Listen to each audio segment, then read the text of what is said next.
Cineboys to Cinemen, episode 27. 27. 27. Hope you're well, wherever you are, whatever you're doing. This week, Mission Impossible. Dead Reckoning. Part 1. Yes. Yeah. For those that are thinking, hang on a minute. Where's the anime episode? Where's the anime episode? That will be coming shortly. I'm thinking that I arrived here having watched 20 anime films. Not even seen Mission Impossible. I've not even seen it. Yeah, that will be coming soon. Some things cropped up and we thought, well, in the meantime... Yeah, we had a window to go and see Mission Impossible instead. Why not do that instead? Why not? Yeah. As, of course, the star of the show, the centre of the Mission Impossible universe, is Tom Cruise. Mr. Thomas Cruise, Mr. Thomas Cruise. That will prompt a discussion about him. Yeah. The nature of his celebrity. Yeah. And indeed some of his movies as well, including the Mission Impossible films, which we will discuss on the lead up to the review of the most recent addition to the franchise. But I think it's, going to be a good one. Yeah. He's a fascinating bloke. Yeah. Not always for the right reasons, but a fascinating bloke. He's always been around. Since I was born, he's always just been a movie star in my brain, and he's remained fairly consistent. In that in my kind of assumption throughout. He hasn't really dipped, his personal life has, but in terms of his output, it's just crazy. Yeah, it is. He's a machine. Yeah, very much someone that represents, I think, the sort of archetypal classic Hollywood film star. Yeah, but we'll get into that in the chunk of the discussion because I think there's lots to be said there. Oh yeah, let's do that now. Let's do it right now, or maybe. No, let's do it now. Questing the cinematic void. Thomas Cruise. Yes. Tom Cruise. I wanted to sort of maybe kick things off with what we just said in the intro about him sort of being this icon or the archetypal old Hollywood film star. Yeah, okay. I really feel like he's like a relic. Yeah. And what I mean by that is that he's someone that sort of eschews, I guess, sort of the ways in which an actor, or indeed the celebrity that comes with being an actor, establishes a rapport with their audience. Like, he doesn't have social media or anything like that. Yeah. He's not someone that, is particularly answerable to any of the sort of cultural discussions that are going on at the moment. He's impervious to a few. To some things. He's just this sort of like he's just this sort of like old school Hollywood elite. Yeah. And I don't be wrong, I think there's something sort of vaguely sinister about that. But I don't know, I just think that's what sort of makes him so interesting. In a world now where, if you think particularly about mainstream blockbusters, their characters are more popular than the actors themselves. Yeah. And I think that's something that's been said quite a lot about Marvel films. You don't go to a Marvel film to watch Chris Evans, you go to a Marvel film to watch Captain America, right? Yeah. Okay. So we're in this sort of bizarre period where people aren't necessarily going to watch films on the basis of a star. No. And I think he still is that star though. I think there's more focus on character actors at the moment. And by that I mean, a performance is hinging on a transformation. So Christian Bale, early De Niro did the same kind of thing, but with Cruise, you are going to sort of almost hang out with him for 2 hours. And he plays the same guy and has done for the past at least. There is exceptions to this rule. He has played characters. He's branched out, he can definitely do that, yeah. But largely, especially with his action output, he's sort of the same guy. Yeah, I agree with that. Apart from, his hair changes. And that's pretty much it. And, there are films which kind of toe that line with, I'm thinking Minority Report, where he is playing a character, but he's sort of still Tom Cruise at the same time. Yeah. And that is a very traditional kind of Hollywood white male leading actor kind of thing that happened in, with... I just off the top of my head, who's in Casablanca? Humphrey Bogart. Yeah. You go and see a film with him in it, and he'd sort of play the same chap. Yeah. I think it's interesting. It's an interesting comparison because he did play the sort of character that was befitting of the dominant genre at the time, which was the noir film. So he would play these sort of downtrodden, always with a cigarette sort of types who regularly espouse to sort of like very negative view of the world around them on the basis of their life experience or the environment they inhabit. And there's some definite standouts from him. I think, this is going a little bit away from Tom Cruise. Surprise, it's a Bogart episode. Joke's on you. Don't leave. No, please. Don't pause it. Like in A Lonely Place, he sort of kind of like subverts that a little bit, and in The Treasure of Sierra Madre, he really doubles down on that. So he's got a fantastic performance in him, and I adore Humphrey Bogart. But I think you're right that some actors just end up like playing a very similar character so much that almost becomes part of them, and vice versa. So I think I think that's a fair comparison. Yeah, but it's funny because it transcends the idea of being typecast, because it's not like a negative thing. It actually draws an audience in. It's sort of in that respect, in a kind of fight from a financial point of view, and from an audience point of view as well, it's a positive thing. Crazy, and not a lot of other people I can think of who have that in them. No, I agree. I can't think of anyone, certainly to his level. No, yeah. It'd probably be one of those things. I'll be lying in bed tonight and I'll think of like 2 or 3 people. Yeah. And the podcast will be already out. Everyone will be like, you're an idiot, you don't know. But, that happens all the time. But, no, I think you're right. He is that guy. I can't think of anyone at the moment anyway. Yeah, I mean, I remember going to see Jack Reacher Around. I was hoping you were going to say that. Yeah. And it said at the opening credits, Tom Cruise presents, and then it just said Tom Cruise. Yeah. And Dead Reckoning Part 1 was the same thing. I remember we were the only ones that laughed at that. I don't know. So there's something to be said there for he's a brand. So much so that his name appears twice in the opening credits, and the guy designing it probably didn't even think twice. He's like, all right then. I'm just going Tom off Cruise presents himself. Yeah. Fine. Thinking about him in the modern context, because we will go back a bit and look at some of his movies. We talked about this idea that he did break away and play characters that are separate from the kind of action star that he is now. Yeah.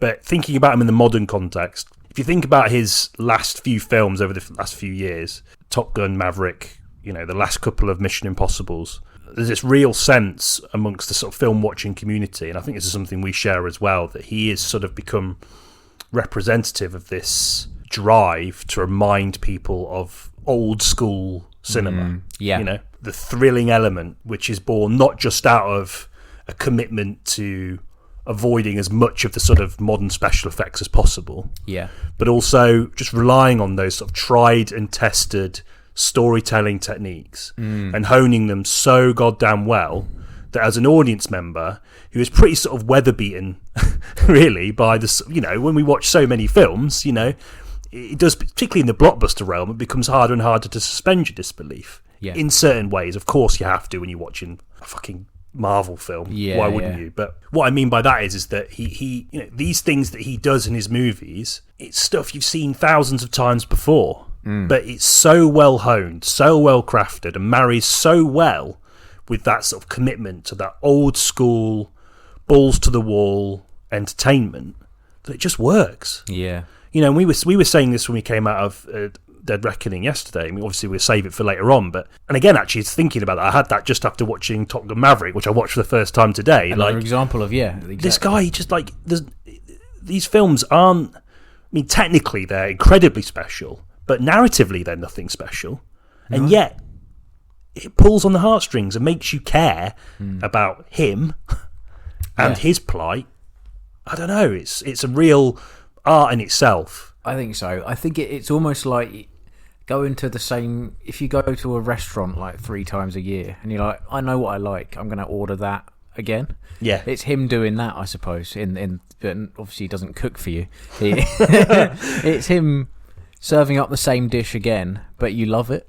And you kind of eat it up, and it's like, I mean, not literally, but there is that kind of, it's the same thing again, but there's enough twist with it, and there's enough self-awareness with it that it's still really enjoyable and still really fresh. I do think they're quite well written. Like I enjoy the pacing and the and the kind of strategic placement of the action set pieces in this latest one. Yeah, absolutely. And again, that's something that's not necessarily just down to him. No, yeah. But I mean, he's assembled a team of people around him to carry that vision forward, though, I think. Yeah, I feel like he clearly likes being around people he trusts and who he has worked with previously. I mean, like Chris McQuarrie. That guy did Jack Reach Around, actually. That guy did. That guy did. That guy did Jack Reacher. So he works with the same people a lot, especially in more recent years. Yeah, McQuarrie wrote and produced Maverick. Yes, that's right. Co-wrote. Yeah. Which I was sort of not surprised to see on the basis of what you've just said. No. And he clearly doesn't take that exec producer credit as almost a formality. He's very. There's an interview with Simon Pegg, and he was talking about how professional he is, and just how much control he asserts over his sets, even when in the hierarchy of Hollywood, it's usually the director at the top. In this case, it really isn't, and I think McQuarrie is probably quite comfortable with that. They clearly have quite a good working relationship. Yeah. By all accounts, you'd have to, wouldn't you? Oh God, yeah.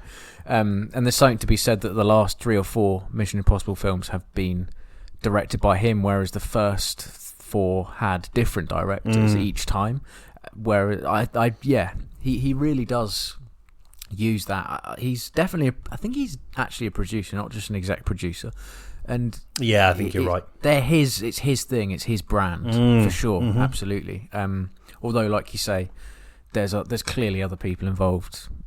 Yeah, in that the idea of the collaboration. I think he's a really good collaborator as well. Like, that's the difference, I think, between, and you were talking about Vin Diesel yesterday, in terms of the ego thing, which is really interesting. Like, I have this sort of weird, bizarre scenario in which, like, let's say Tom Cruise was the lead in The Shining, right? I reckon the plot for The Shining, if Tom Cruise was in it, would be largely the same.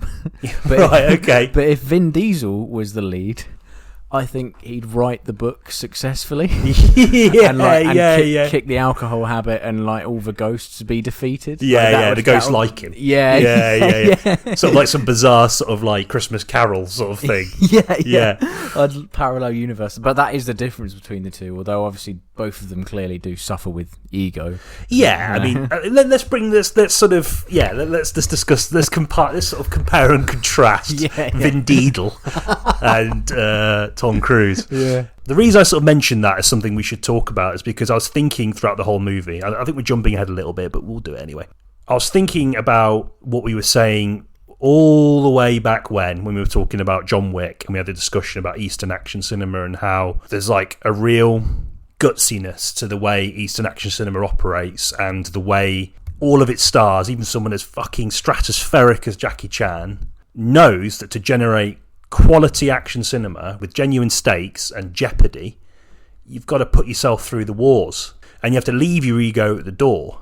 And again, that's someone that's a huge film star in their own right, and I would be very surprised if they weren't in some way impacted by the constant sort of being elevated to a godlike status. It's going to warp you as it would warp most people. And I just have always really admired that. And when we discussed it in that context, obviously Fast and Furious came up then, and then we obviously talked about the Fast and Furious episode, plugging ourselves again.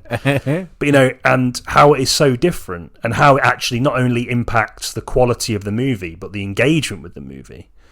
We talk about this idea in Fast and Furious that Vin Diesel is like a child playing cars on one of those sort of road carpet things. And it's just so true. Like, he is just someone that he only ever wants to look good. And he has assembled a cast of people, all right, that his underlings, like Tyrese Gibson, they're just happy to be there. But like, when he gets people like John Cena or Jason Statham or The Rock involved, these people have also got the same sized ego. So this creates a problem and ultimately impacts the overall enjoyment of the film. Because people are counting punches, they don't want to like be made to look like a twat, as even their character, like, it impacts the film. It strips away any jeopardy, any tension, which would be admittedly difficult in a Fast and Furious film to generate. But when we talk about Tom Cruise, who again, clearly mental, clearly someone that is very much obsessed with his own image, and I think even as we praise him as someone that is like emblematic of this sort of reminder of old school, tried and tested Hollywood techniques. He's definitely happy to put himself on that label. Oh yeah. But there is a sense that he does leave his ego at the door. He is unafraid to do the stunts. He's unafraid to have his character suffer, lose, get beaten up. And I just think that's why he's like an action film star and Vin Diesel isn't. Yeah. Well, yeah. You know what I exactly. mean? Like Vin Diesel is, but he's not in the way that Keanu Reeves is, or especially the way Tom Cruise is. Yeah. You know? No, yeah, you're right. Yeah. Sorry, it was a bit of a long one. Not at all. No, you're totally right. It goes back to what I said about him being professional. Like he understands that he's making a film and a story, and in order for that story to work properly, there's got to be some highs and lows for the main character, even if largely he comes out looking brilliant. Like Yeah. Oh yeah, it's still there. Yeah, you know, yeah. like so. Yeah, you're right. You don't want to put too much credit on him for that regard, but there's enough flaws in the characters that he plays to make it enticing and exciting and unexpected, and like those stakes are still there, which is one of the reasons why largely, although I do have some problems with the franchise, but I do largely really enjoy all the Mission Impossible films. Yeah. I think they're all quite unique as well in their own way, and yeah, they're nail biting, and the stake, there's some stakes there, so yeah. Yeah, that suspension of disbelief is so important because he's going to survive. The situation's going to go in positively for him, mostly positively, and obviously the world that he's just saved. Yeah. And again, that's the commitment to all of those things that we've just talked about is so important to making the audience put that to the back of their minds. Yeah. And stay along for the ride, And that's why it's old school. It's old school Hollywood. When I think about like Marvel films, I know we talk about Marvel films fairly regularly, so again, I'm not going to do it for too long, but the death of Iron Man, for example, when the writers, and in the sort of build-up to the release of the first of the two sort of final Avengers movies, the writers were like, get your tissues ready, because there's going to be mass death, And I was immediately sceptical of that on the basis that financially that is not a move that you can really make. Yeah, if Tony Stark gets his legs ripped off by Thanos, that's not a move that's going to bode well for marketing purposes. But there's a bit in that fight where he stabs him. Yes. Where Thanos stabs Iron Man. I thought, wow, that would be like, for Marvel anyway, that would be pretty fucking ballsy if they let that and he just died. That would be pretty fucking cool. Yeah. Never in a million years was that going to happen. Never in a million years. And of course he dies in the way that I think... It's a heroic way. Yeah, we talked... I remember us talking about it. He dies all a those hero, years ago. He dies a hero. And there's like 5 minutes beforehand when you kind of know it's going to happen. Yeah. And it's a build up, and that's the way they went with it. So it wasn't really that ballsy, and I think most people knew it was going to happen. But people were still sort of bowled over. So maybe actually thinking about it, a lot of the audiences right side were suspending their disbelief pretty fucking well. So maybe there's something more to be said for that. But I just think, that is probably more to do with like an overinvestment in the arc of the character over a long period of time. Yes, and the supporting cast as well. Yeah, who are more expendable, and who, like as we've seen yesterday, we went to see it yesterday, by the way. They can Mission Impossible, by the way. Mission Impossible, not Avengers. In the case of Mission Impossible, they can die, and they do, and they die forever as well. There's a great moment in this latest one, actually, minor spoilers ahead, I won't really reveal who it is yet, but you think someone's dead, and they do the classic thing of revealing that they're not, and they brought them back, but then that very same character actually does die very suddenly and very kind of unexpectedly later on, and they've got the guts to do it, and he's got the guts to... Well, first of all, he's got the foresight to invest writers' time in these characters, so you kind of become, to a fault, emotionally attached to them, so that when they do get killed off, it's like a bit of a shock, and it leaves a bit of a hole in the team, and Fast and Furious, and even to an extent Marvel, I don't really feel like they have that same traction. No, I think again it really boils down to being enveloped in the world and the characters to help you suspend your disbelief, as opposed to the storytelling techniques that are used in Mission Impossible. Yeah. Because I mean, we joked about it in our Fast and Furious episode that everyone that's dead or died previously, which is supposed to have cut up. Yeah, one member of the crew returns. And it's like, oh. And they sort of just turn up with a queef, don't they? It's like, great, you're back. Okay. Yeah. I actually forgot you even. Right, but yeah. You were so sort of throwaway and shit. I didn't even fucking. Yeah. But I think it speaks to something to him. And again, it reaffirms that sort of title that he's been given as some sort of standard bearer, I guess, for. The old school Hollywood approaches, and there's still life in them, which he as far as I'm concerned, say what you will about him as an individual, but as a someone that's committed to the movie experience. And I might be biased because I fucking love Mission Impossible. I'm going to go say it right now. I really love Mission Impossible more than I probably should. But the last couple particularly have shown that there is absolutely still life in it, and fucking keep it going. Yeah, no, I agree. As they seem to be doing really rather well. Yes. This latest one hasn't done too well financially, actually, but that's more to do with the. I think it's more to do with release schedule. Yeah, I mean, you release that film before Barbenheimer, you're fucked. Yeah. I mean, I don't think anyone would have anticipated how fucked. No, I think this was before the Barbenheimer phenomenon, or it was just started gaining traction. Yes, and both films doing quite well critically, and obviously commercially. Gerwig becoming the first female director to pass $1 billion last week. Yes. So these films are clearly doing really fucking well. Yeah, and they exceeded expectations. Those. Yeah. So the projections from like a kind of box office projection standpoint, it was probably quite a smart move to release Mission Impossible a couple of weeks before. But actually, they didn't. What people didn't realize was audience was like saving their money up to go and see these two tentpole summer releases. And I think people are much more selective about going to the cinema, aren't they? In the current economic climate, I think people are going to be like thinking, right, cinema costs a fucking bomb. It's like £7 for popcorn. I'm not going every week. No, not true cinephiles. But like most people, cinema for them is it's like a treat, an outing, isn't it? And you're going to be selective on the basis of that, which is totally fair enough. And I think that might have been part of the reason. Plus the sort of excellent. I mean, I sort of hate saying the words excellent and marketing in the same sentence, but the excellent marketing of Barbie and Oppenheimer. It was just never going to work. No, it wasn't. And I don't think that's necessarily should be something that's laid at the feet of anyone involved with Mission Impossible necessarily. I don't think so. I actually feel quite sorry for them, actually. I do. It was a great film and it does deserve to be seen.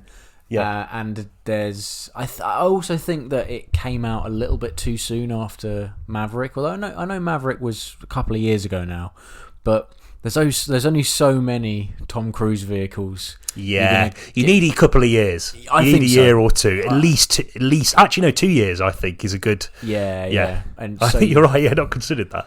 No, it's not like Harry Potter where you're like, every year there's a new one. Obviously not anymore. But in those kind of 10 years when they were coming out, it's like you need a bit of cooling off time. I think from Tom Cruise, and I don't think there was quite enough space between those films. Yeah, that's a good point. Because I know, Maverick did really well. Maverick grossed over $1 billion. Super well, yeah. So I actually regretted not seeing it in the cinema after watching it today. Right. Don't get me wrong, like I like my TV and everything, but I was thinking, God, this would be good in the cinema. Yeah. But I saw it on a telly as well. Did you? It is a shame. Yeah. It was still great, but I do regret it. Yeah. Big time. We'll talk about that in a little bit, and we'll save the rest of our thoughts on the film as well. Of course. We're climaxing early. They keep bleeding out of me. Climaxing early. And you say bleeding. It was a horrible combination. That's not a good... Let's sort of move away from Mission Impossible for a little bit, because I think it's interesting to talk about Tom Cruise's other roles. Because obviously we've said he's this sort of tentpole action film star, emblematic of the old ways, if you will.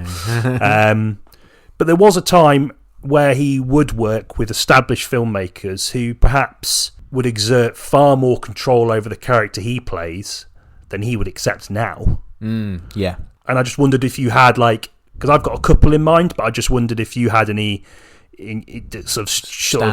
stand out to you as being the sort of emblematic of that period of Tom Cruise? Yeah, okay. Big one for me. I don't know if this is on your list as well. Minority Report. Yeah. Okay. Spielberg. So he worked with Spielberg a few times. With War of the Worlds and Minority Report. I think there might have been another one. I can't remember. But that's an excellent kind of Philip K. Dick. It's Philip K. Dick adaptation, which was done. I think in Spielberg's kind of action peak. And there's enough bold ideas in that film to keep your interest. Even if you're not that keen on action, there's enough of meat in there and enough kind of philosophical ideas to keep you guessing in that respect. But there's also some really good action sequences that get overlooked. Yeah. Like there's a futuristic car chase in it, which goes vertical and stuff. Oh God, yeah.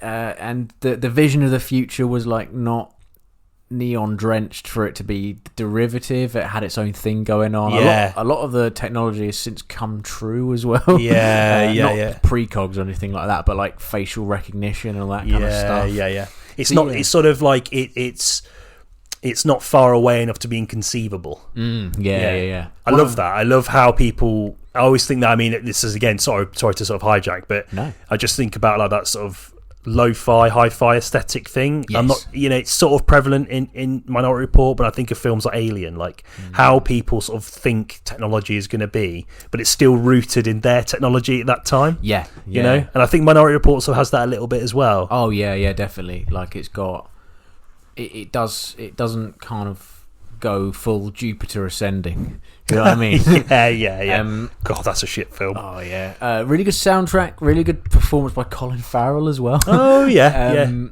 And in terms of Tom Cruise in it, it was at a point in his career where he was, willing to work with kind of auteur, basically. Yeah. And let him be driven by that as opposed to his own instincts. I feel I do think like he was kind of a puppet of Spielberg's for a time, and he was totally all right with that, which is unusual from him based on what we've just said. You might have produced it as well. I don't know, but I think Spielberg in that period is a safe bet, isn't he? I think Tom Cruise at that point was obviously sort of, if he's going to be in that situation where he's not going to have a great deal of control, then he's going to be sure that he picks directors that are going to be able to exert that enough anyway, and have the sort of legacy and the style and the back catalogue, should I say, that could justify that. And also, this is still fairly early in his career as well, so that he might necessarily not have the pull that he does now, so maybe there's that to consider as well. I do think that like you were saying earlier about him being that kind of classical Hollywood star, that is still there, and I feel like the casting choice there was selective based on his previous output. Of him being this, that kind of bankable male action star. So there is still that in there, but it was definitely a deliberate choice by Spielberg or his casting director, who, probably be Spielberg to be honest. So there's an interesting mix with Minority Report. Love it. Really good film. Need to watch it again. Yeah, great shout. I've not seen that film for years. Got it on DVD. Oh, nice. Digital versatile disc. Oh, very nice. I have to come over and we'll eat samosas and I'll bang the CRT out on those old tellies. Classic. Buy like 12 samosas. It would work that, I think that film. I don't know, it's again nostalgia, I think so. Oh, we said it again. No. Mercy. No, good shout. And I really like that movie. Again, not seen it for a long time, but I really remember enjoying it a lot, and it still holds that sort of, the memory of enjoyment holds strong. So good. Yeah. Go on then, shoot from the hip. I'm going to go for Magnolia. Yes. Because I feel like that is like a really different performance. I think 1999. 99. So it's 3 years after the first Mission Impossible. Yes. So like it's sort of this, he's sort of starting to establish this action star presence, and then he goes and does Magnolia, which is a sort of very deep, expansive ensemble piece about the sort of cyclical nature of grief, really. The pain that you inherit from your parents via the way they parented you, or whatever it is they were going through, passing on to you, impacting who you are, the person you grow to be.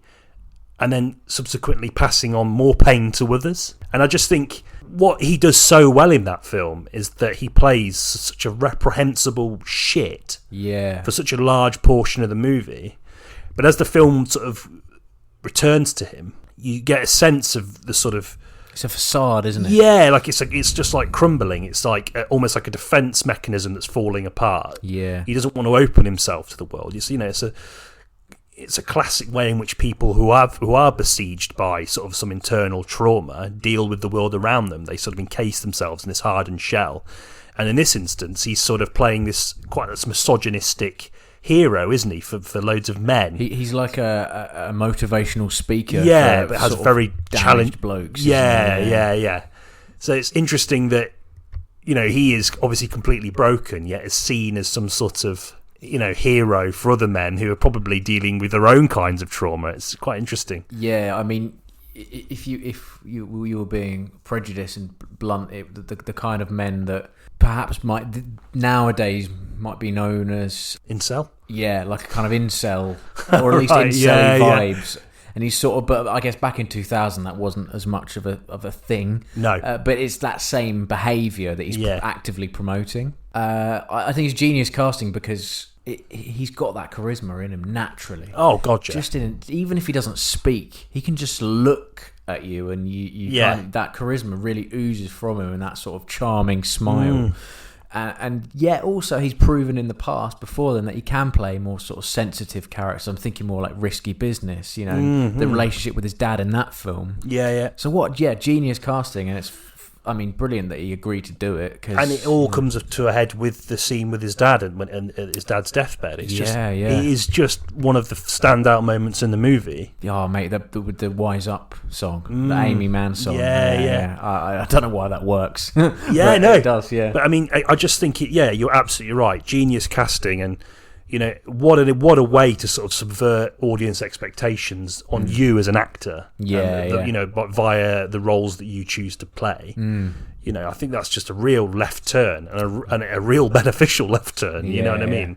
Because that scene is excellent, really good, really upsetting. Yeah, and it really sort of speaks to the idea of how fucked up you can be as a result of experience. Yeah. And how his parents before him were fucked up by something else, and it just sort of snowballs. Yeah. Oh man, yeah. Excellent. Brilliant film.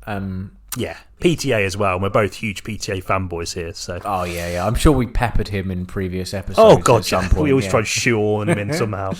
Shall we talk briefly about Collateral as well? Because that's an interesting one. Yes. Yeah. When we put the poll out on Instagram for people to... Sorry, not the poll, a question out. That came up. Someone said... we Georgia, actually. Georgia, yeah. Said Collateral. Yeah. I messaged you straight after saying, fucking hell, Collateral. It's one that I always forget about, and then I'll see on my DVD shelf, and I'm like, oh yeah, that film. That's great. It's such a fucking great movie. Yeah. I can't sort of speak about it too much on the basis that I can't really remember sort of plot details. Obviously, I know the overarching idea, and I can remember fucking loving it. But that's another turn from him. Playing a villain. Playing a villain, and being a bit method. So he apparently, before the film started shooting, he'd dress up as like delivery men and just deliver packages around like Los Angeles. Wow. Just to kind of, because obviously his face is so recognizable that he'd get people approaching him a lot, and the idea behind his character in Collateral is he's meant to be inconspicuous. Yeah. He's meant to blend in. Yeah. Like that last scene on the train. Yeah, exactly. Yeah. And so he kind of dressed up as just delivery men and went and delivered packages to sort of get the idea as to what it would be like to not be noticed. Wow, yeah. So again, he's such a professional guy. I can't believe it. Like, that's not something that you'd hear, that you'd kind of naturally assume he'd do. But I guess if you want to work with Michael Mann, this was in between Minority Report and War of the Worlds as well. So he was sort of working with fairly esteemed directors. Yeah. Letting quite an experimental film as well. Collateral was one of the first digitally shot movies. Okay. Shot on like a Viper Cat, like one of the Sony ones. So for him to be on board with that as well is kind of him, thinking I'd like to be part of something. I don't want to be in control. Yeah. That I think that's interesting as well. You talk about the sort of the embracing of technological innovations in the industry, because I want to talk about that in relation to Dead Reckoning. Oh yeah, because it's almost like he's sort of turning on technological innovation. Yes, but we'll save that. But I think that's interesting. Yeah, great film, fantastic film. Michael Mann, one of his sort of obviously Heat, Thief, Manhunter, but I mean it's absolutely alongside that. Miami Vice as well, which I really want to rewatch because I hear a lot of people giving that film a lot of credit these days. Really? Even though it got fucking canned. Yeah. Jamie Foxx won an Oscar, and again have an ego problem with there. Apparently, he was a nightmare to work with, even though he'd worked with him before. Oh, really? On Collateral, yeah. So, I don't know why I mentioned that. This isn't a Jamie Foxx episode. Yeah, just throwing shade at Jamie Foxx. It's a Humphrey Bogart episode, mate. No, great film, fantastic, worth the go, and I will be doing so just to revisit because just to see again that sort of progression of him as an actor and taking a role, someone cold and calculated and just unlikable to the nth degree. I mean, it's almost like in Magnolia there's a flip there, but not in Collateral. Like is just he's a nasty piece of work, and you can all humanity has just been deliberately sheared off. To facilitate his role and what he needs to do. As a hitman. I also want to quickly mention Eyes Wide Shut. Oh yeah, okay. Again, we talk about him working with big directors who are going to have a lot more control than he would. I don't think you can get anyone more controlling than Stanley Kubrick, certainly in American cinema. No, I don't really have a lot to say in it. Obviously, there's lots to say about it because it's a great film. I was actually really lucky to catch on the big screen a couple of years ago. And I know a lot of people say it's his weakest movie. I completely disagree, and I disagreed more staunchly upon seeing it on the big screen. A lot of people said it's more relevant than ever now, just in terms of Hollywood and the way Hollywood's gone. That's the kind of theme in that film, which in 99, was it 98? I want to say 99. I think.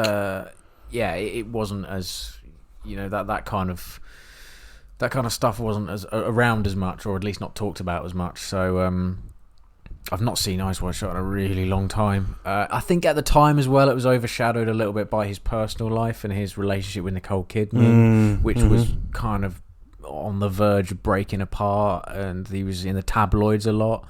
So, and with the benefit of hindsight, if you go back and watch it again, it is it's a long, hefty, kind of quite brutal film. But I think it might be his most pathetic character in the way that he's almost sort of like minuscule in comparison to this like clandestine, sort of hedonistic cult. Cult's the right word. All these individuals from various parts of high society coming together to sort of sate their sort of darkest desires, the desires the real world can't give them. So they sort of, hide away in these mansions and behind masks. Sort of almost Masonic behaviour. And I just think he's sort of lost in that. And obviously there's a lot of the sort of issues around Nicole Kidman's character as well, the lack of sort of, she's distracted by sexual fantasies for other men, isn't she? And it's quite a disempowering role for him, I think. And I think it's interesting in that context, given that we've talked about him playing someone that is hard, then hard. Someone who has an erection. Playing a character that he does in Magnolia, who slowly unravels to reveal the trauma that has created this difficult individual. To Collateral, who is this sort of just like stony faced killer. To now sort of play this sort of pathetic little man trying to sort of find his way through this sort of horrible, seedy underworld. Almost pushing his own limits of what his own boundaries.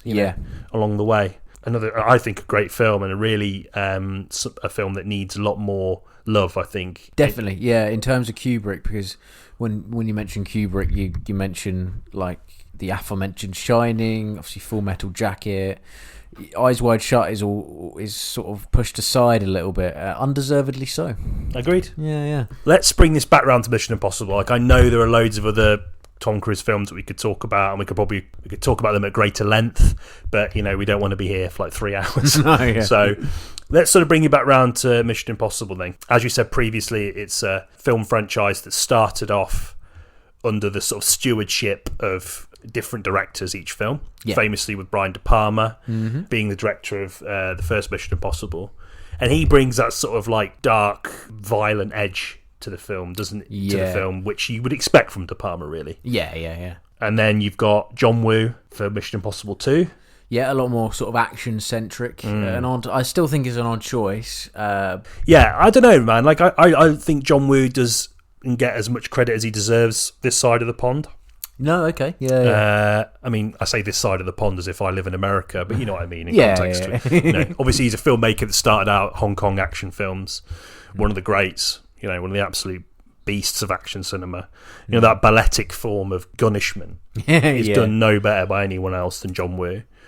And it to me, it could have been a really good fit, but I think there were a lot of other issues around it. The property at that point, I don't think Cruise had really taken full control of it just yet. It was probably more in Paramount's hands at that point, at that stage. I think he was still, you know, possibly contractually agreed to do a sequel after the first one, but at this point, the quality does slip a bit from the first one, and it becomes a lot more generic. Although there are still some good moments in it. I think the obviously the sort of overuse of slow motion, sort of diving, you know, which is classic John Woo, you know. But yeah, really disappointing for me personally as a big John Woo fan to see that film not do as well. And I tried when I watched it.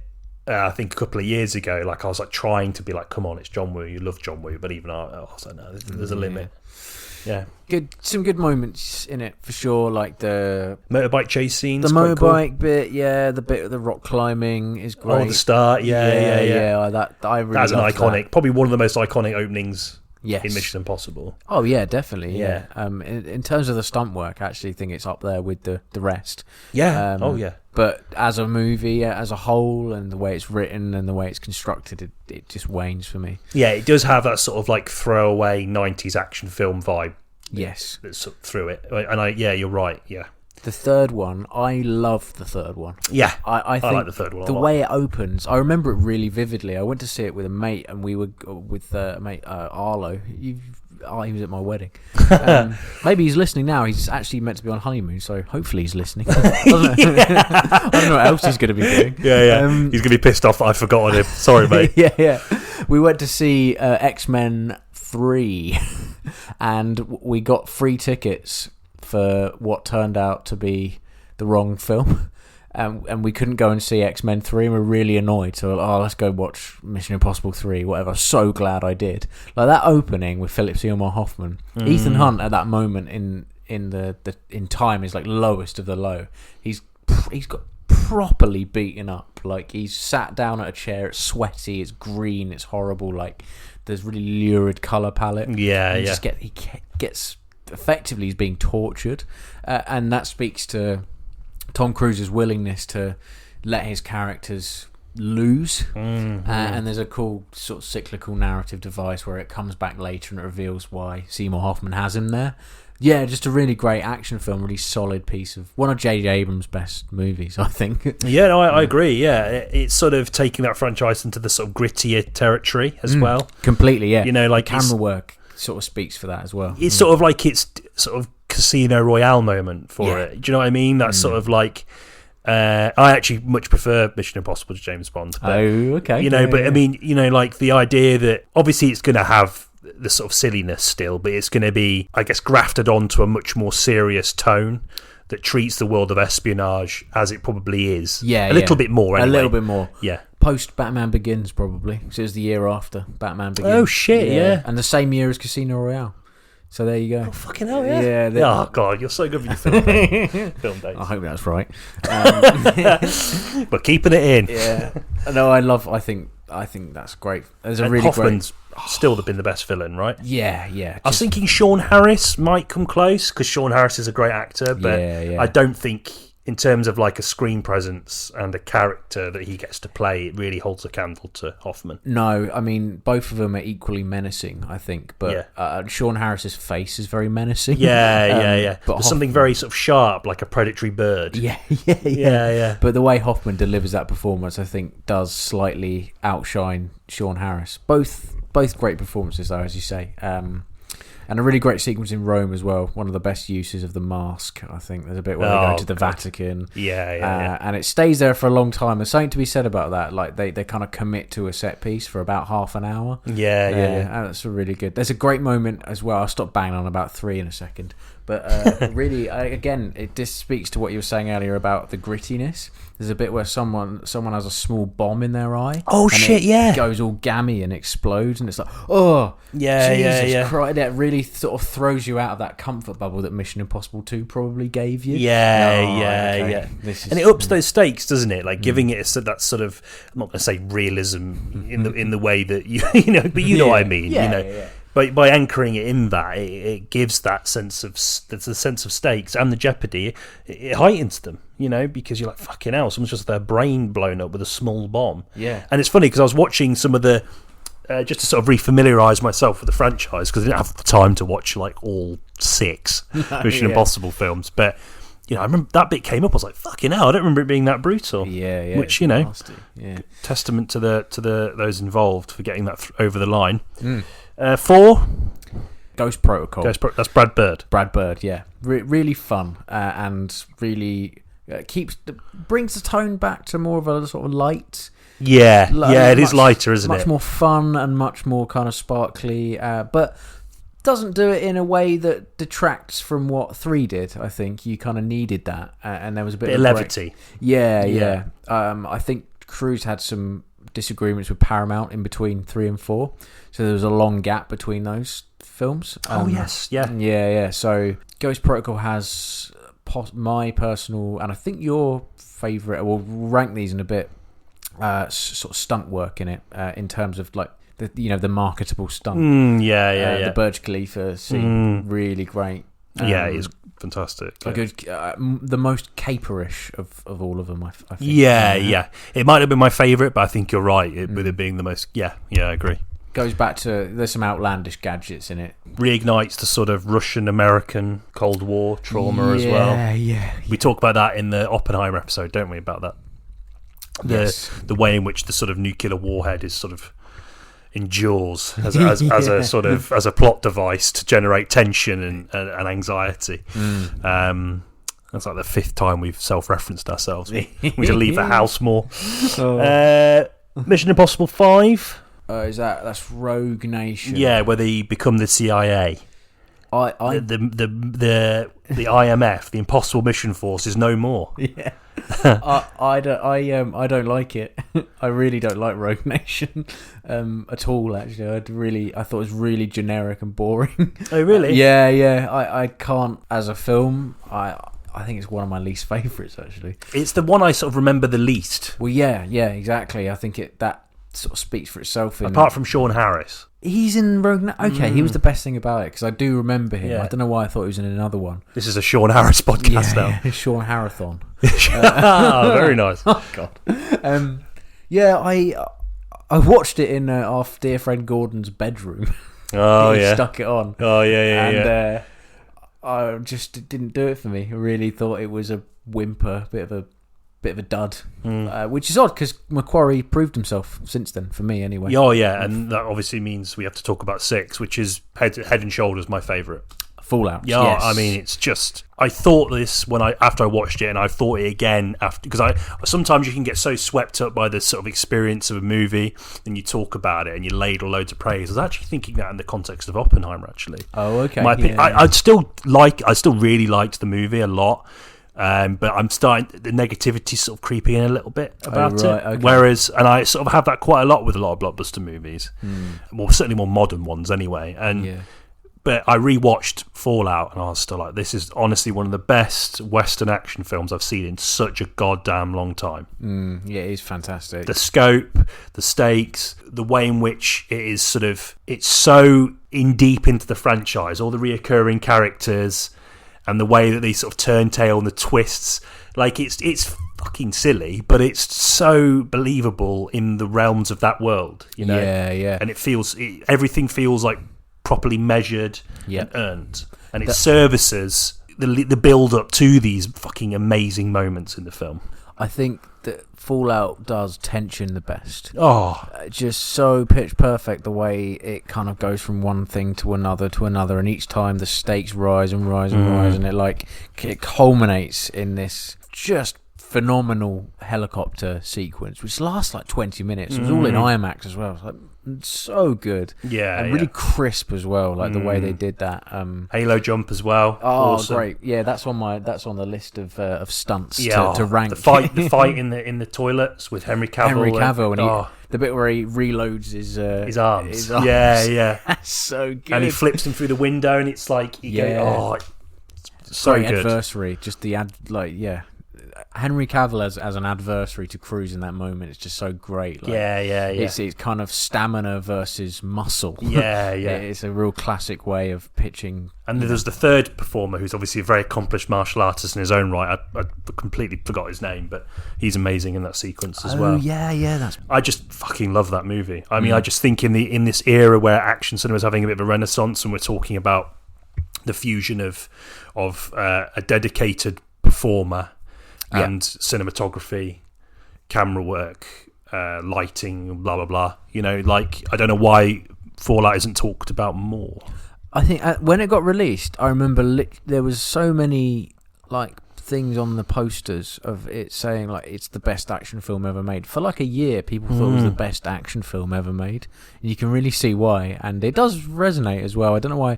It might have got forgotten because Maverick came out, and that kind of superseded it as Cruise's new saving cinema kind of angle. He's saved cinema thrice. yes. Yeah. No, maybe you're right. I think it really sort of pairs well with the whole John Wick thing quite nicely, because I think John Wick's, I'm not saying it's more grounded, but there's sort of a more ground level aesthetic to it, and it's a bit of martial arts focused. Yeah. Whereas I think it pairs well with Fallout in the sense that Fallout is an action film in a similar sense. There is obviously fight sequences. I mean, that fight sequence in the toilet, as we've talked about, is probably the best one ever in terms of fight sequences going in the whole franchise. Yeah, but it's not really renowned for that. It's more the stunts, the spectacle, the car chases, all that sort of stuff. But I think they pair together really well, and I think when we talk about Western action stars who are committed to that, committed to the, again, as I said, the fusion between performance, cinematography, and that sort of, putting your body on the line. Those two are up there. Oh yeah, they're the best. I think they're the best Western action cinema's got to offer, certainly in a mainstream sense. Yeah. But yeah, no, I can't talk about that film enough. I absolutely love it, and I know. And it's not that I went in thinking I'm gonna fucking love this. I know I love Mission Impossible, but I didn't expect to come out and be like, wow, that was really, really good. That was genuinely outside of the film's really good. Yeah. Stands on its own. And the way that bathroom sequence is shot, great use of a simplistic background so you can figure out what's going on. Yeah. There's not a lot else to look at apart from the two men punching each other and kind of doing all these really incredible stunts.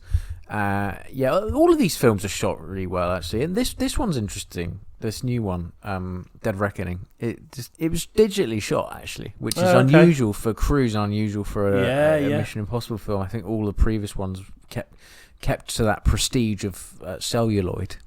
But this one is there's quite a lot of Dutch angles in it and stuff. Yeah, I noticed that. A lot of the dialogue is just Dutch angle. I'm like, okay. Yeah, strange. I quite liked it. Yeah, I did. It's sort of, again, that classic use of sort of tried and tested method, isn't it? Yeah, I think maybe, this one harked back to De Palma's work more so than the others. Yeah. We were talking about that certainly narratively, but also visually, which, of course, I'd not considered that. Yeah. Should we go through some stunts? Let's go through the stunts. What we're going to do, is we're going to rank some stunts, some best to worst. Because I actually do have a worst one. It's from Rogue Nation. But anyway, so it's my notes. So shall I read these out in no particular order and you can rank them? Or? No, give me your ranking. I want to hear your ranking. Okay, so number one for me is the Burj Khalifa. Okay. Just in the way that it's so extended and such a great kind of feat of stunt work. and there's a sense of vertigo. You can tell it was real, and like also some great wire paint outs, which aren't easy. I can imagine. Wires, man, they're so hard. So fair play for painting out all the wires and harnesses. That's for me up there. That's the best one. For me, I think. Fair enough. The bits in the set number 2 for me is actually in the first film, the wire stunt. Landing like inches from the floor. Apparently he put pound coins in his shoes so he'd counterbalance himself. No, there's no kind of enhancement there. They didn't need to paint out the wires. It'd be weird if they did. Just hovering. There's something to be said about literally zero image manipulation, and I think for that reason, and for the kind of nail-biting nature of it, and you can tell he's panicked in that moment. Tom Cruise panic face, which isn't part of his characters. He's just like, he is thinking like, "Fuck, I could crack my skull open here." Yeah, it ties in well, doesn't it, to sort of the early years of Ethan Hunt, I guess, as well. But I like this film. It's sort of like, I can sort of do this. I can do this, but this is the number one, like, and it's so fucking iconic. Not only in the context of the franchise, but action cinema, indeed cinema more broadly. There's another bit as well in the first one where he there's like a shitload of water gets dumped on him. That was all real as well. So I mean that isn't in the list actually, but yeah, just is that with the fish tanks? They get shot. Yes. Yeah. And there's like in slow motion. God, yeah. Number 3, the Halo jump from Fallout, which is so good, beautiful. For kind of a technical feat alone. Skydiving with a camera. I don't think it was an IMAX camera. It probably wasn't, but like even so, fair play. Like it looks so good as well, so streamlined. And again, zero image manipulation. Some of these do have image manipulation, like they're enhanced. Like I said earlier, with visual effects and stuff. This one, I don't think the Halo jump required anything like that. Maybe a bit of stabilization or something. That's fantastic.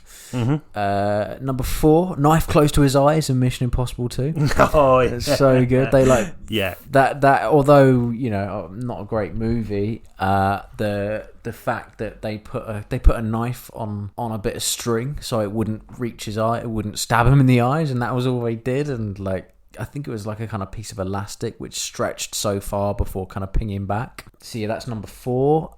Building to building, shout out for him breaking his ankle, number 5. Again from Fallout, and it is in London, and he jumps from one building to another. As a stunt, not that impressive, but like the fact that he kind of persevered and didn't kind of whinge about having a broken ankle. I'm going to go with the number 6 is the bike base jump from Dead Reckoning. Which I'm sure if you're listening to this, you've seen it in the trailers. The one problem I have with this is, he did the stunt, and it was great as inducing that same sense of vertigo that my number 1 pick had.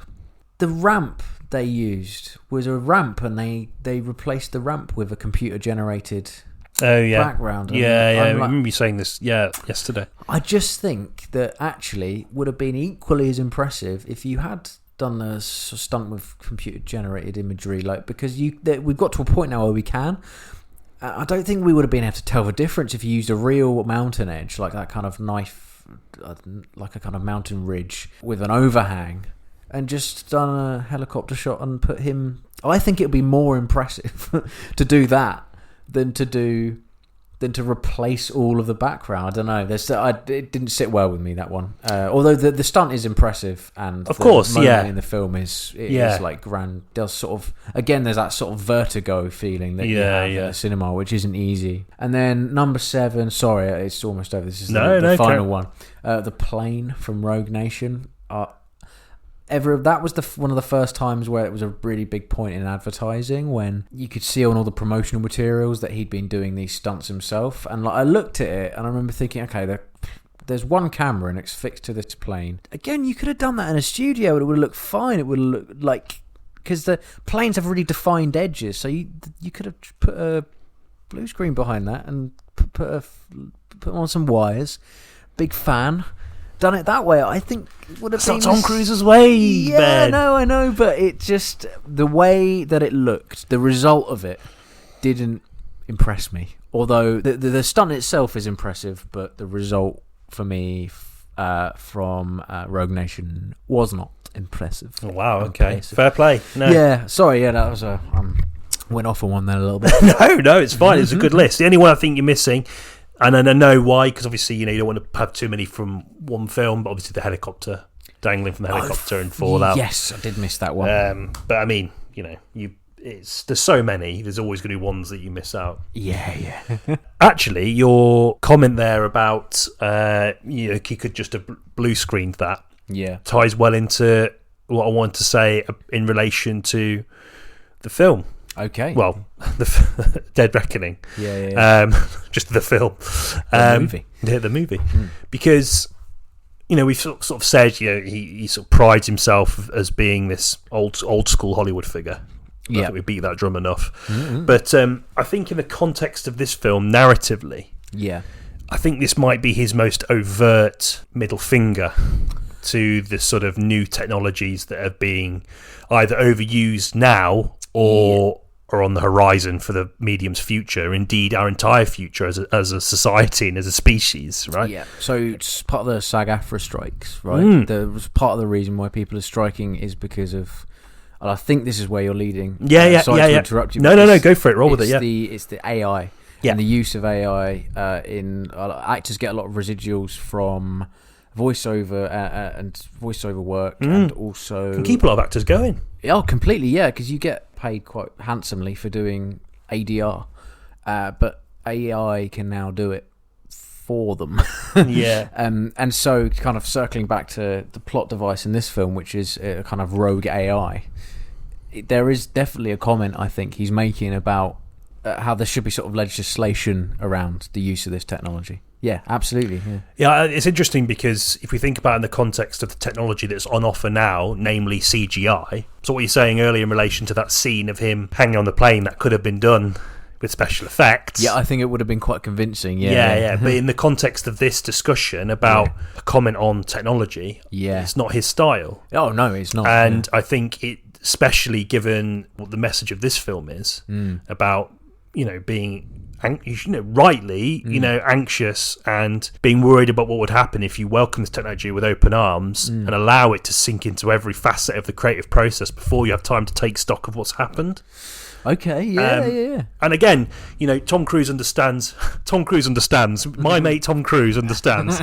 No, but I think he understands there's a necessity for embracing technology, as we've talked about, the use of computer-generated imagery to generate that mountain for the stunt in this film. Yeah, obviously, he's not disavowing it entirely. Yeah, no. But if you frame it in the context of CGI, which is something that is overused to the point where now it's an audience expectation. Yeah, I think his anxiety is merited. We just, audience just expect it. It's like a blanket. It's a comfort blanket. Like you don't want story. You just want explosions and alien worlds and and we talked about this right at the beginning of our first episode, Avatar.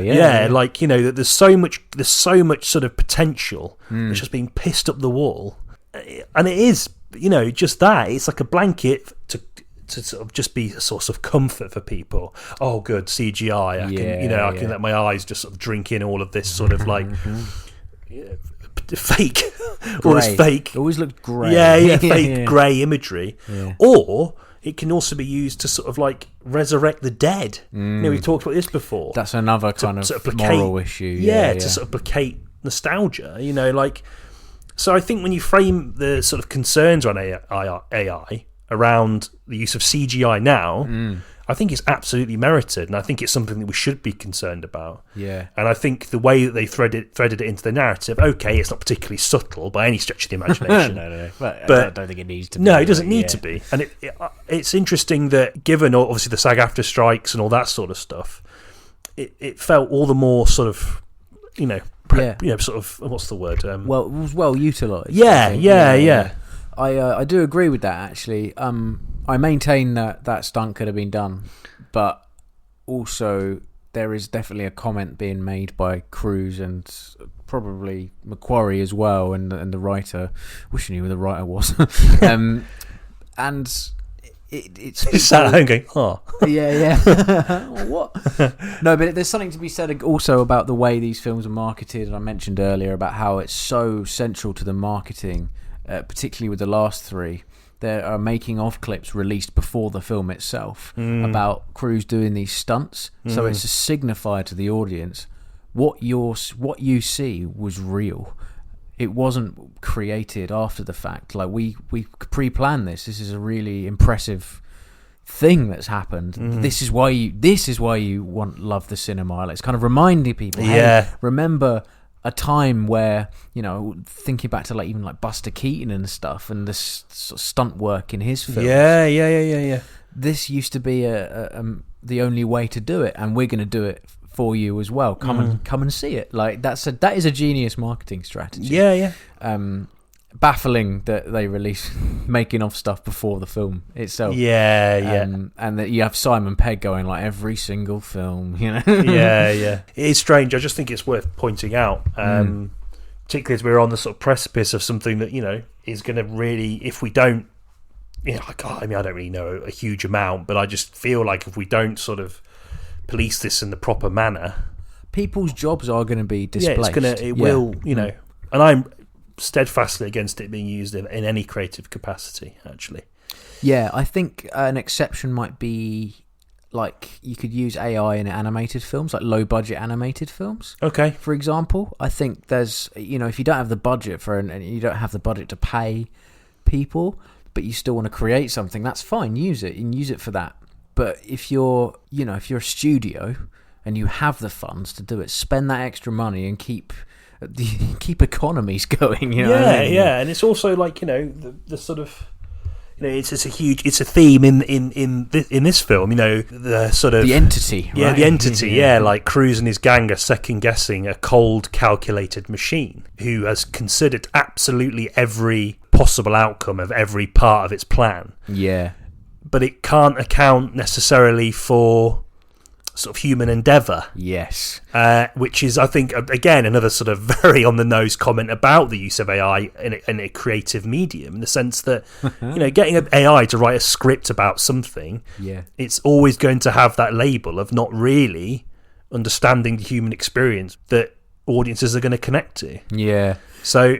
it's interesting. Downfall is not being able to predict unpredictability, isn't it? Exactly. Yeah. I think that's great. I also think it's great that this film, because Mission Impossible by and large uses technology as a plot device to drive the plot forward, right? So the masks and stuff. And what I loved about this one is it forced the human characters to not use that. So there's a bit where the mask, the like briefcase that makes the masks, breaks. You have a bit where like the big computer room has to be analog stuff. And also there's something to be said about the fact that the finale takes place on a steam train as well. And kind of harking back to older stuff, and a lot of swords and knives in it as well. So all of the technology, it's sort of being rolled back to things that previously thought to be archaic. I think that was great as well, because otherwise it would have been more of the same, right? They got the gadgets, but in this one they really don't. And I thought that was a really interesting aspect. That's a really the steam train thing. Especially the use of weapons and stuff. I've not quite sort of thought about that. Rolling it back. Almost sort of, you know, all the, like you say, the use of that technology is so central not only to Mission Impossible but to like espionage films in general. And sort of Skyfall did it a little bit as well, if you think about it. It did, like the ending of Skyfall and the mansion with all like the sort of, again, like the use of like old-fashioned weapons or sort of Home Alone style traps and stuff. When these sorts of films want to be sort of self-reflective, either about the sort of franchise itself or indeed the wider cinematic climate, they revert back to archaic weaponry, or simpler times. And also there's a kind of good gag in it where they kind of mention what the abbreviation means, and they're like, what the hell's IMF? And he's like, it's Impossible Mission Force. And then they look at him going, what? That's stupid. It's really shit. It's a really shit name, but it's all part of the charm. Yeah, exactly. Yeah, they're kind of looking back and thinking, I can't believe we used to use this stuff. Yeah, It's yeah. ridiculous. Yeah, I like that about the film as well quite a lot. Yeah. Rebecca Ferguson and Hayley Atwell, really good performances as well as sort of side characters. I thought just to kind of shout them out. I've got literally my notes. I've got quite detailed notes about what I liked about the film, and then in the midst of that, it just says Rebecca Ferguson and Hayley Atwell. Yeah. Both work really well. Yeah. I mean, Ferguson's been a bit of a mainstay for a while now, hasn't she? Yeah. So, and I think great. there's a reason she kept coming back. I think she sort of understood the assignment of what these films were about really, really well. And when they find actors like that, they tend to stick around. Yeah, definitely. She clearly got treated quite well and probably has a good working relationship with Cruise, and that's central. That's central, yeah, to this universe. Oh, definitely, yeah. Simon Pegg has a really great moment in it, and it's probably my favourite scene in the film, actually, the airport. The bit in the airport where he has to disarm that bomb. Again, tried and tested thing, like a bomb disarm scene. Yeah. It's nothing new at all, and it always gets disarmed like the last second. But there's a really good moment in it where the bomb asks him, like, what means the most to you? And before I thought, because it's always odd when Simon Pegg speaks in a film with a largely American cast, it sort of throws me off a little bit. And I'm like, oh God, okay, there's a British person. For some reason, doesn't do, because there's a lot of British female characters in this film as well. I don't know why it doesn't bother me so much as when Simon Pegg talks. Yeah. But there's a great moment where he answers that question. He just says, "Oh, it's my friends." It's such an emotional moment that comes out of nowhere. He's really good in it, and that scene's great as well. Slight subversion. Again, minor spoilers. The bomb has there's nothing in it. Again, I quite like how they played with that, and how that scene kind of intercuts. There's sort of 3 or 4 different things going on at the same time. Ethan Hunt's being pursued by like 3 or 4 different organisations, and that's really, really well constructed, that scene, I thought. I guess the sort of sense of the environment is really well crafted in Mission Impossible films, and the various parties at play, and their intentions. It's all very sort of cohesive, and it all flows together really, really well in a way that sort of does feel a little bit sort of confusing, but it's deliberately constructed that way. You know, there's all these different sort of powers all trying to grab, which is again one of the themes of the movie. You know, whoever controls this sort of sentient AI basically will control the world. And it sort of almost villainizes every major power in the world, including the United States and England, Blighty, which has been a sort of a villain before. I think so. Was it 5 with Sean Harris? Because it's sort of a splinter unit from MI5, isn't it? Having some sort of again, something else I've always quite liked is that, you know, it's not afraid to make the sort of intelligence community, certainly like, you know, Western organisations, look bad. I've got a couple of things about this film that I wasn't so keen on as well. Okay. The stunt I mentioned, I liked it, but the way that computer generated imagery was utilised, I think, could have been flipped and it would have been the same. I think Hayley Atwell's character, Grace, she's called, she fucks Tom Cruise over far too many times. She keeps doing it, and like, I don't know, you wouldn't trust her. Do you know what I mean? That's a kind of annoying plot gripe I have. The car chase in Rome was good, but went on for a really long time. Did you find that? The bit where in the Fiat. Oh yeah, and it just goes on and on and on. Yeah, I thought that could have been trimmed down a bit. Maybe. Yeah. Okay. Actually, this kind of goes against what I was saying earlier about use of green and blue screen. There's a shot near the end on the steam train where Tom Cruise is clearly behind a green screen. There's something called light bleed, which is like a really cheap way of making blue and green screen look a bit better, and you can kind of tell basically around the outline of the foreground element, in this case it's Cruise, you can see like it almost glow. There's like a glow. Yeah. And that happened, so I was like, oh no, that must have been a pick-up shot or something. It took me out of it because the stunts by and large are all practical, as we mentioned. So yeah, that just sort of took me out of it a bit. Look out for that. It's like maybe about 2 hours 20 or something like that. The exact time code. Yeah. No, I think it's one of those things, you know, when we talk about, again, attempt to sort of refrain from relying too much on the technology that's on offer.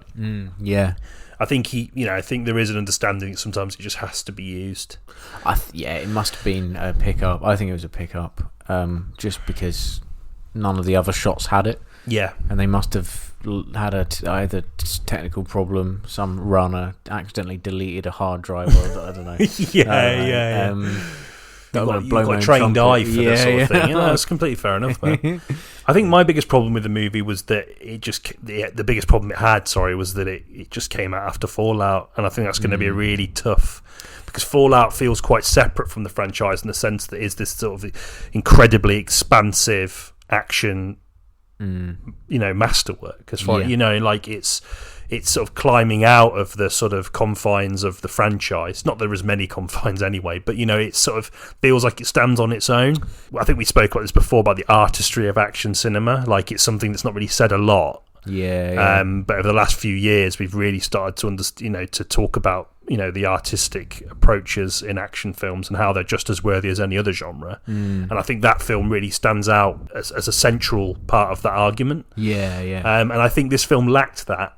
I think it lacked that sort of expansive action film artistry. Okay. A lot of the scenes, although some of them were fantastic and genuinely brilliantly paced, I just felt it lacked that sense of urgency in its action, which then sort of bled into the narrative a little bit. I feel like the scene, I definitely agree. I think the scene that was most guilty of that was actually the first set piece set in the the sand.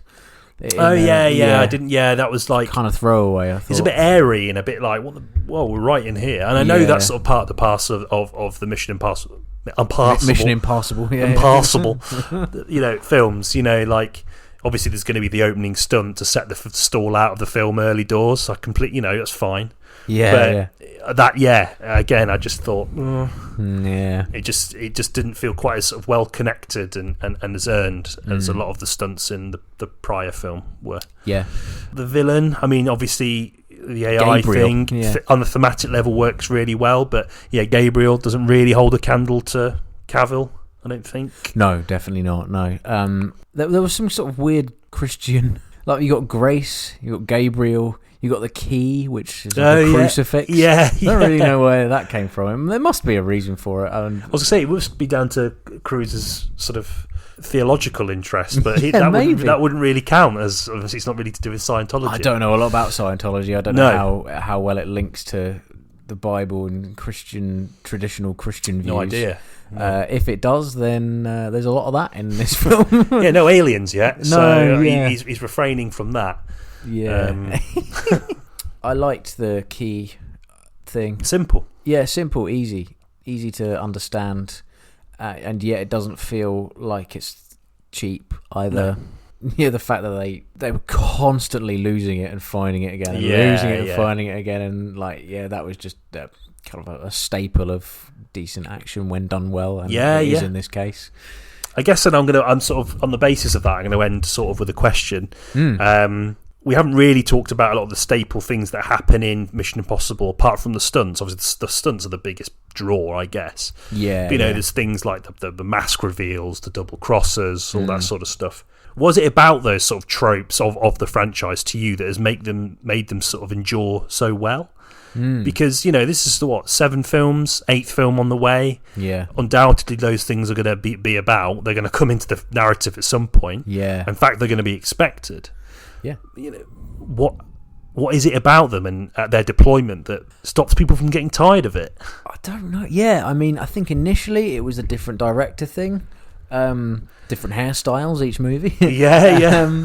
No, I think that it's the pacing. Honestly, I think it boils down mainly to the way they're edited and the way that they're very carefully constructed to hold your attention, and that never gets old because they're constructed in a fashion to keep you engaged.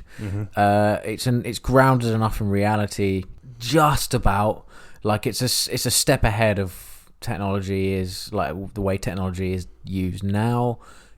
Some of the gadgets they use are like really outlandish, but just the way it's paced, I think, for me.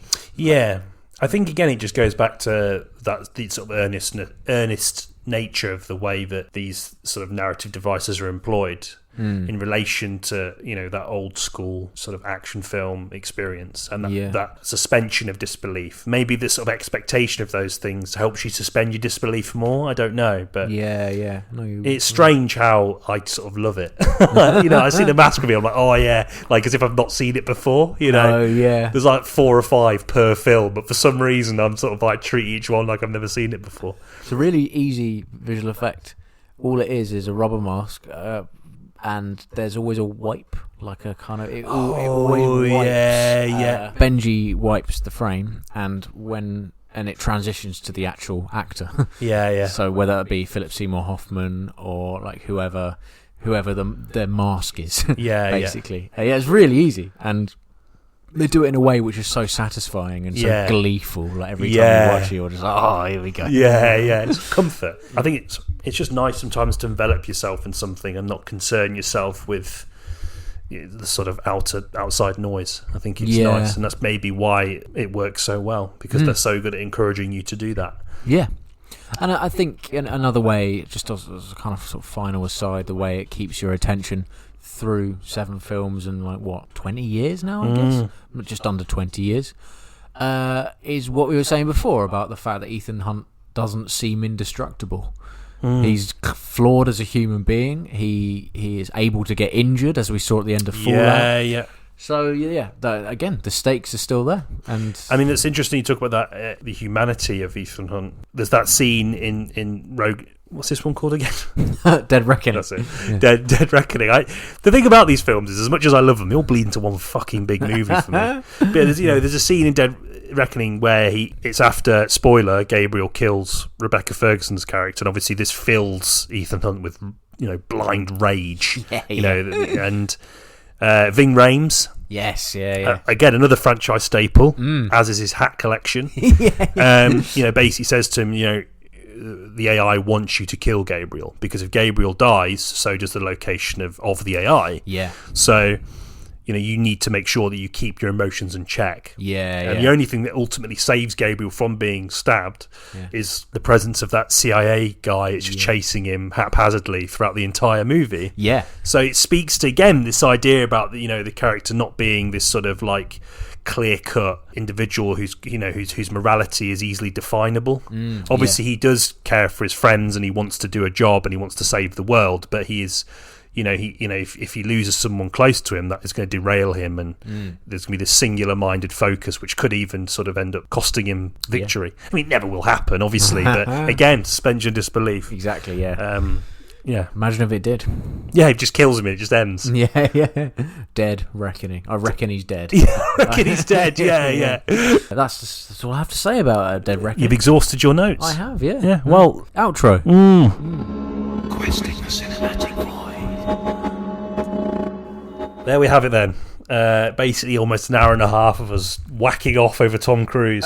I do think, actually thinking about it, like we didn't really mention any of the weird we forgot stuff about the Scientology. We just got so into talking about Mission Impossible and Eyes Wide Shut. It's funny because I sort of asked people questions on the Instagram about what they thought of Tom Cruise. And most of the sort of his responses are either that he's sort of like an enigma, but so Lee says he's an enigma but a great movie star. Which is sort of in the sort of similar vein to what we're saying. But a few people make frequent allusions to the Scientology thing, which has obviously sort of impacted the way a lot of people see him. Given that a lot of people within that religion, particularly the higher ups, tend to act pretty oddly. Don't seem to be really invested in his personal life. He's like a spokesperson for them almost by proxy, not overtly, but there's all sorts of weird stuff like sort of. One of the higher ups just disappeared one day. It's all that kind of thing. Like, very odd. Because I think for one of his marriages, the head of Scientology was his best man. I'm pretty sure. Oh, really? And I didn't know until recently the reason he got into it is because of his first wife. Yes, that's right. Yeah, I didn't no idea. It's crazy. Now, that is a strange thing about him. Baffling. And I mean, I'm quite glad I don't know that much about Scientology, because it is just. It's just something I have no time for. No. It's quite popular it's odd who in you Tom find Cruise's out. house. Yeah. It's odd who you strange. find out. It turns out they're a Scientologist. You're like, oh, what, really? It's quite a lot of people. Yeah, what's her name from The Invisible Man and Handmaid's Tale? Elizabeth Moss? Elizabeth Moss, yeah. No way. Yep. Fuck. Yeah. That's a real surprise to me for some reason. Yeah, like, with yeah. Tom Cruise, it sort of isn't. Because, again, in the spirit of being that old school Hollywood star, they're also always mental. Yeah, So it's sort of like it makes sense. But, wow, Elizabeth Moss. There you go. Next week, another director deep dive, I think. Yes. Yeah. We've got our list of directors. I want to throw one extra in, so I'm going to give you one extra as well. All right. Okay. Yeah. Go on. Because it's only fair. Fair play. Yeah. So I'm going to give you one. Like, I'm the one that's in charge of this wheel that I've not even, even thought about how to construct or sort of share with our beloved listener. This is John Waters. Okay, you got John Waters. I'm going to chuck him in there as well because I've been watching a lot of his films recently, and I think it'd be fantastic to talk about his films. Lovely. All right then. Both his studio work and his pre-studio work, which is wow. Some of which I'd either seen or was made aware of before, but fuck me. But, with a purpose though, and it'd be great to talk about that purpose and him as a filmmaker and an artist because I think he's a fucking legend. But yeah, did you have anyone else? I'm going with Peter Jackson. Okay. So not just the Peter Jackson everyone knows with his, Tolkien, King Kong. Yeah. I'm talking specifically. Would love to mention. I would like to mention Lord of the Rings and King Kong, but like his earlier horror films and how he got his start. How he got started with that, and like Heavenly Creatures as well. Oh yeah. Really, I forgot about that film. The way his career sort of started was fascinating, and I think a worthy addition to the mix. Yeah, I think the transition from those horror films to Lord of the Rings is almost a story in itself. So. Oh yeah. Such an inventive guy. Yeah. Fair shout. There you go. So yeah, director deep dive, anime episode week after, I think. Okay, perfect. So that gives us a bit more time to sort of hoover up all of the anime that we need to watch. I'll add another 20. But yeah, in the meantime, we hope you enjoyed this episode, and we look forward to being on your ears next week. See you then. See you later. Bye.